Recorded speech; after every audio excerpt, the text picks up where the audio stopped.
ஹாய்மா, இதை பாருங்கடா. இன்றைக்கி ரொம்ப சிம்பிளான ஒரு குழம்பு, குழம்புடா. பகோடா வந்து நம்ம கடையில் வாங்கிட்டு வந்துடணும். வாங்கிட்டு வந்துட்டு நம்மளுக்கு வந்து எண்ணெய் வச்சு கடுகு கருவேப்பிலை தாளிச்சிட்டு காஞ்ச மிளகாய் கிள்ளி போட்டு பெருங்காயத்தூள் போட்டு தாளிச்சிடுங்க. தாளிச்சிட்டு அதுக்கப்புறமா புளியை வந்து கரைச்சி அதில் ஊற்றிடுங்க.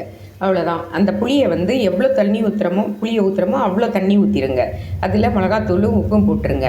அது நல்லா இந்த மாதிரி கொச்சதுக்கப்புறமா அந்த பார்த்திங்களா அந்த பகோடாவை வந்து இதில் போட்டுருங்க. இது வந்து அதுலேயே வந்து கொஞ்சம் நேரம் கொச்சுதுன்னா அப்படியே வந்து தொக்கு மாதிரி ஆகிடும். இது வந்து ஒரு மெத்தடு. இன்னொரு மெத்தட் வந்து இது சிம்பிள், அவ்வளோதான். எனக்கு இது மட்டும்தான் பிடிக்கும். இன்னொன்று வந்து நீங்கள் வந்து வெங்காயம் தக்காளி நல்லா வதக்கிட்டு வெங்காயம் வதக்கிட்டு அதுக்கப்புறம் தக்காளி வதக்கிட்டு திருப்பியும் குழம்பு ஊற்றி அதுக்கப்புறம் கொச்சதுக்கப்புறமா போட்டிங்கன்னா அது வேறு டேஸ்ட்டாக இருக்கும், இது வேறு டேஸ்ட்டாக இருக்கும். எனக்கு அது பிடிக்காது, அதனால் நான் இதை செய்திருக்கேன். ஆனால் இது ரொம்ப சிம்பிள், அவ்வளோதான். லைக் பண்ணுங்கள், ஷேர் பண்ணுங்கள், கற்றுக்குங்க. பகோடா குழம்பு. தேங்க்யூ.